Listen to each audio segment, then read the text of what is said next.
Hi, and welcome to this week's Walk the Wu Wei. This week we're talking all about men's emotional health to celebrate Father's Day. So, really, David, you work with a lot of male clients. I do now, Yeah. but not always so. I think in my long career, I think the dynamics have changed. I would guess about 30 years ago, I would be probably 80-20 or even 90-10% female. I don't think it's quite 50-50 yet, Yeah. but I do think I'm seeing more men now. Yeah, I mean, statistics show that men are less likely to engage with and get the benefit of support networks such as friends or family if they're suffering from an emotional problem or a relationship problem. And it's also been reported that after an emotional breakdown or relationship breakdown, men are far more likely to be at risk of suicide.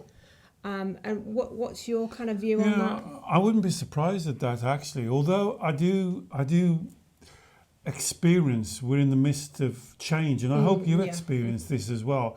I think certainly when I was young, it was a direct teaching. It wasn't even something you guessed. I mean, I was brought up with my grandparents, and my grandfather told me that men have to be strong. We can't show our emotions. Only women cry. Men have to be like the rock, the solid rock. And I was actually taught that, not even suggested. I was taught it directly. It was our job.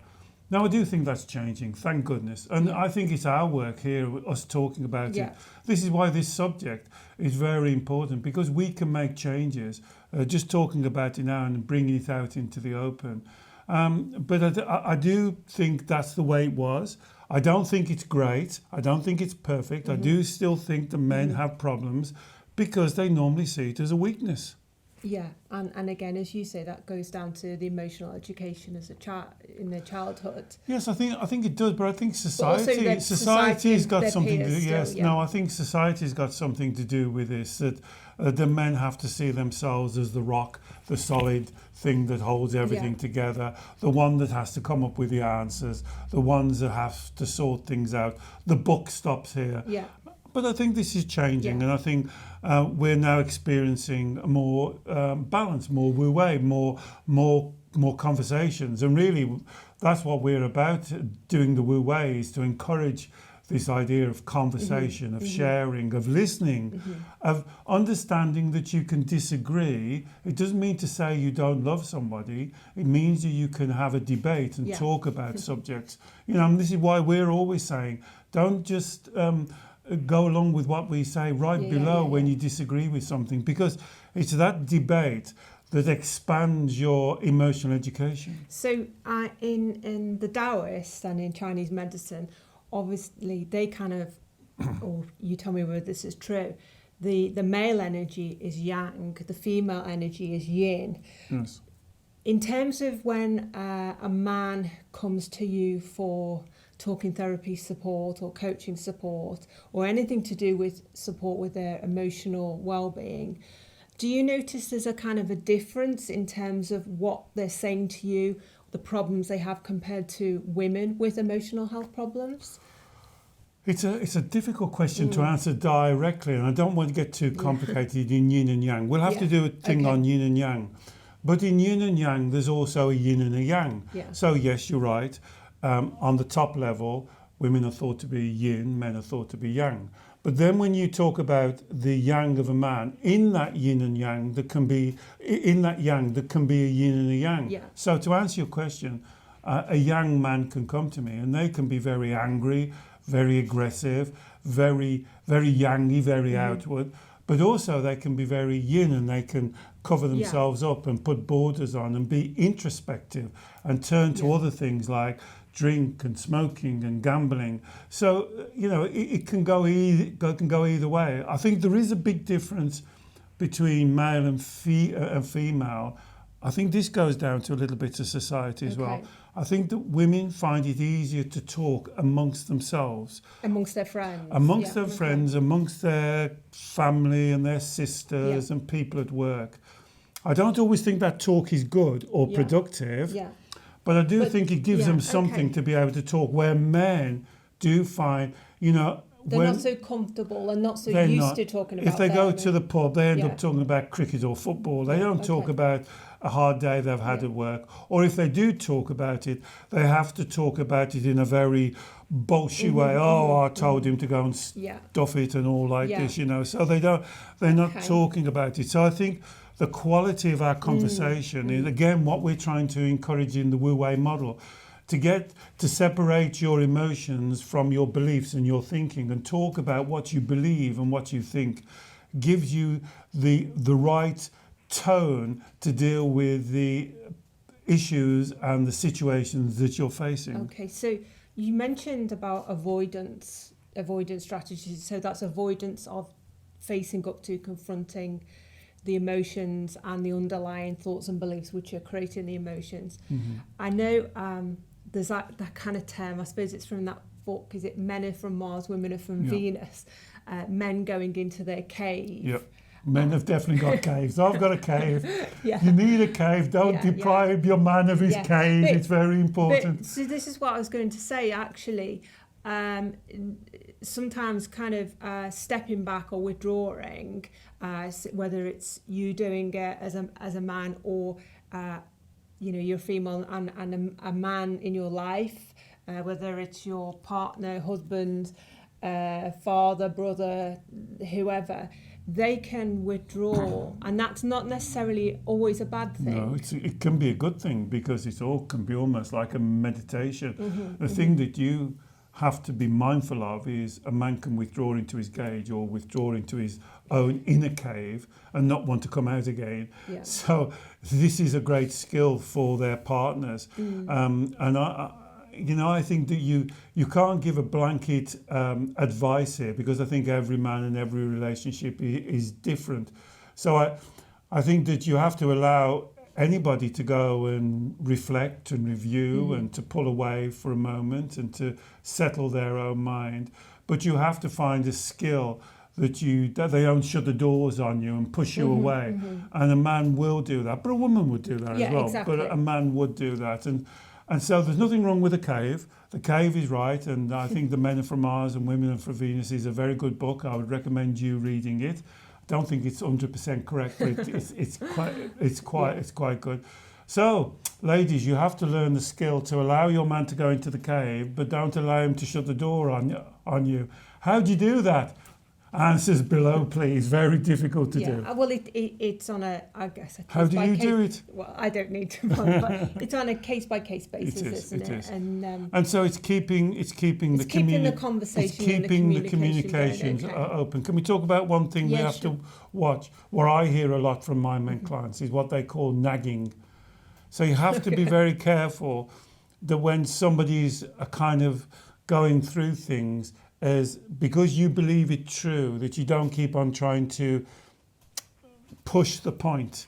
And what you want to try and do is to get into the conversation. I call it the debate. So the Taoist way is to sit in it, sit with it. So sit with and try and talk about. And I know it's really difficult when somebody's doing something and you think you know a better way.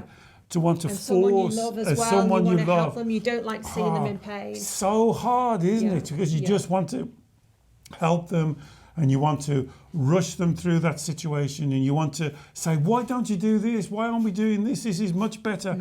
Well, you're wasting your time here. But you've got to try and resist that. Drop your shoulders, take a breath, because they're going through a process. And sometimes that emotional process is something that they need to go through. Because if you rush them through, they haven't learned the lesson. And equally for those women and men, the sort of people who like talking and airing their thoughts and their emotions, that's kind of can be helpful for them in a way, in the same way that it's just having that time and space to ruminate and process something. And I guess we're talking about things you already know, but I think it's worth talking about, because a lot of men, and again I speak to them every day in my room, and we're working on on issues, they think they should know the answer. So they always want to provide the answer, where sometimes a lady will just want to talk around the problem. Yeah. A man will want to kind of find a solution, come up with a solution. Fix. It almost sees himself as that role. And that's a misunderstanding. That's what I think it's a misunderstanding.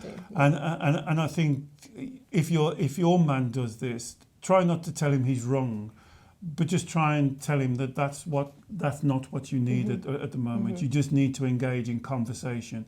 You just need to share the energy. You just need to talk about it and around it, and that's okay. You're not looking for him to come in and fix the problem. Yeah. But men are going through really difficult times now. I've got several men that's dealing with prostate cancer, and this is something that seems to be coming on a lot, and the tests are more relevant to find it. And so for a man later on in his life to be dealing with this is a big issue. So emotions aren't just on the feminine side. Men have got real issues that they're having to deal with in life as well. So for all the men listening and watching this this video and the podcast we do, the message is that emotions are not a weakness.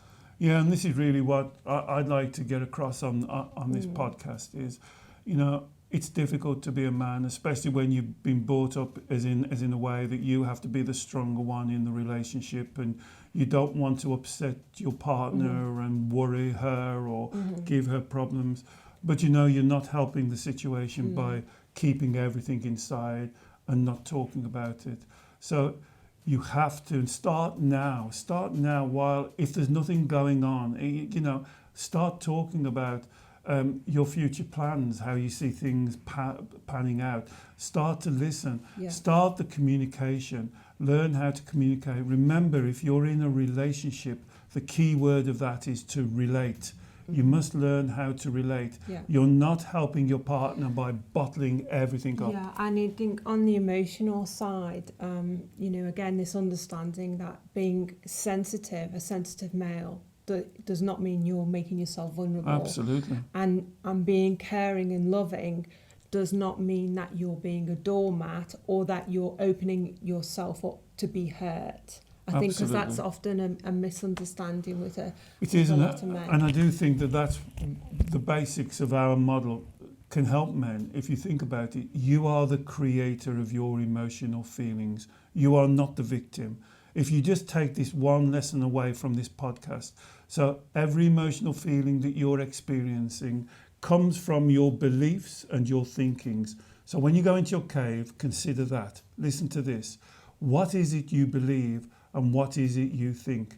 And then ask yourself, is this the truth? Would I teach my son this technique? Or daughter. Or anyone would you teach that on? And if you wouldn't, then why are you doing it? It doesn't work. It's not going to be successful. It's not only not good for you, it's not good for your partner and for your family. And you see yourself as the head of the family. You see yourself as somebody who can lead. Lead by example. Be awe-inspiring. Show your children how you communicate with your wife, with them, when they're going through difficult situations. And it can be really difficult when you, say, have teenagers and teenage girls. You've got to learn to sit with them and learn how to discuss, debate. And don't get angry. Don't get frustrated. Don't let your emotions run you and you become the victim. Go back to the basis. You are the creator of your emotions, not the victim. So when you experience your emotions going into overdrive and you want to go back to those old negative ways of getting angry and showing your frustration, stop it. Stop it now. It's not helping anyone at all. Great. Thank you, David. So I hope that video gave you plenty of food for thought. As per usual, if you've got any comments or questions, you can always put them below and we'd be very happy to answer them for you. We'll see you next week then. Bye-bye. Thanks for listening. See you next week.